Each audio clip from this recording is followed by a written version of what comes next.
Hi everyone. ఈరోజు కొత్తగా వరలక్ష్మి శుక్రవారం చేసుకునే వాళ్ళు, అలాగే కొత్తగా పెళ్ళైన వాళ్ళు, వంట నేర్చుకునే వాళ్ళు ఈజీగా చేసుకునేలా పులిహోర చూపిస్తున్నానండి. నేను ఒక 1 గ్లాస్కి కొలతలు చెప్తూ చేస్తున్నాను. చూడండి, ఇక్కడ మంచిగా ఒక 1 గ్లాస్ రైస్ తీసుకొని మంచిగా కడిగేసేసుకొని 1 గ్లాస్కి కొద్ది తక్కువ వాటర్తో 1 మీద పావు తక్కువ గ్లాస్ వాటర్ వేసుకోవాలి. అందులో కొద్దిగా పసుపు, ఆయిల్ వేసేసి ఇలా మనం రైస్ కుక్కర్లో పెట్టేసుకున్నాను. ఇప్పుడు మనము పొడికి కావలసినవి చూద్దాము. దానికి నేను ఇక్కడ ఒక చిన్న టీ స్పూన్ మెంతులు, అలాగే చిన్న టీ స్పూన్ ఆవాలు, అలాగే మిరియాలు కూడా ఒకసారి అంతా ఇలా కొంచెము ఇలా అంటుంటే అవి వేడికే మంచిగా మనకి ఫ్రై అయిపోతాయి, రోస్ట్ అయిపోతాయి. అలాగే ఇక్కడ మిరియాలు కూడా వేసుకున్నాను టీ స్పూన్. అలాగే ఒక 2 టీ స్పూన్ నువ్వులు కూడా వేసుకొని ఇలా మంచిగా డ్రై రోస్ట్ చేసుకొని గ్రైండ్ చేసి పక్కన పెట్టేసుకోవాలి పౌడర్. ఇక్కడ ఒక గుప్పెడి చింతపండును తీసుకున్నాను నేను. వాటర్ వేసేసుకొని అందులో మనం చింతపండును ఒక 5 నిమిషాలు మగ్గించుకుంటే సరిపోతుంది. పులిహోర చేయడం రాని వాళ్ళు ఇలా ఈజీగా సింపుల్ ప్రాసెస్లో చాలా టేస్టీగా చేసుకోవచ్చు. ఇలా చేసినట్లయితే అచ్చం మనం టెంపుల్లో ప్రసాదం టేస్టే వస్తుంది.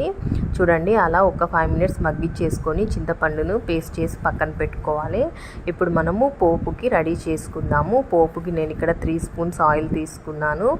ఆయిల్ వేడైన తర్వాత జీలకర్ర, ఆవాలు, అలాగే శనగపప్పు, మినప్పప్పు, పల్లీలు వేసి ఇలా మంచిగా దూరగా వేయించుకోండి.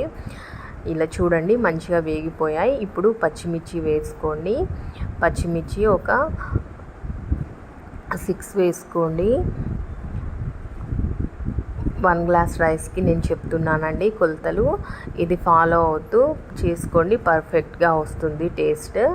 అలాగే ఎండుమిర్చి కూడా ఒక 5-6 వేసుకోండి. మంచిగా కలిపేసుకోండి. ఒకవేళ ఎక్కువ క్వాంటిటీ కావాలి అనుకున్న వాళ్ళు ఇదే రేషియోని డబుల్ చేస్తే సరిపోతుంది.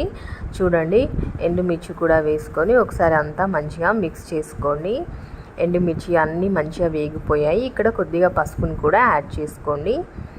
అలాగే కరివేపాకు వేసేసుకొని స్టవ్ ఆఫ్ చేసేసి ఒకసారి మంచిగా కలుపుకోండి. ఆ వేడికి కరివేపాకు మంచిగా వేగిపోతుంది. కంపల్సరీ మెంతులు, ఆవాలు, మిరియాలు, అలాగే నువ్వులు వేసి చేసుకున్న పౌడర్ ఇంపార్టెంట్ అండి. అది వేస్తేనే మనకు టెంపుల్లో ఇచ్చే పులిహోర ప్రసాదంలా వస్తుంది టేస్ట్ కమ్మగా. చూడండి, ఇలా పేస్ట్ చేసుకున్న చింతపండుని ఇలా సెపరేట్గా కూడా ఇలా ఒక 2 నిమిషాలు మనం ఆయిల్లో ఇట్లా ఫ్రై చేసుకోవచ్చు. లేదు అంటే పోపులో కూడా వేసుకొని ఫ్రై చేసుకోవచ్చు. కొంచెం అవి పోపులో వేసుకుంటే కొంచెం మెత్తగా అవుతుంది అని అనుకున్న వాళ్ళు ఇలా సెపరేట్గా ఫ్రై చేసుకోండి చింతపండు పేస్ట్ని ఒక 5 నిమిషాలు. చూడండి, ఆలోపు పేస్ట్ కొంచెం ఆయిల్లో మగ్గే వరకు మనము అన్నంని చల్లార్చుకుందాము.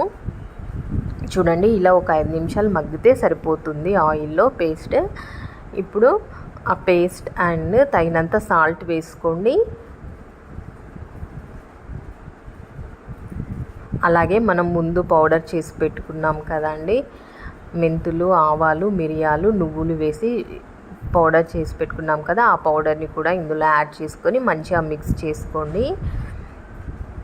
మిక్స్ చేసుకున్నాక మనం ముందుగా వేసుకున్న పోపుని కూడా ఇందులో వేసి మిక్స్ చేసుకోవాలి. కలిపేసేసుకుంటే టేస్టీ యమ్మీ టెంపుల్లో పెట్టిన ప్రసాదంలా చాలా బాగా వస్తుంది టేస్ట్.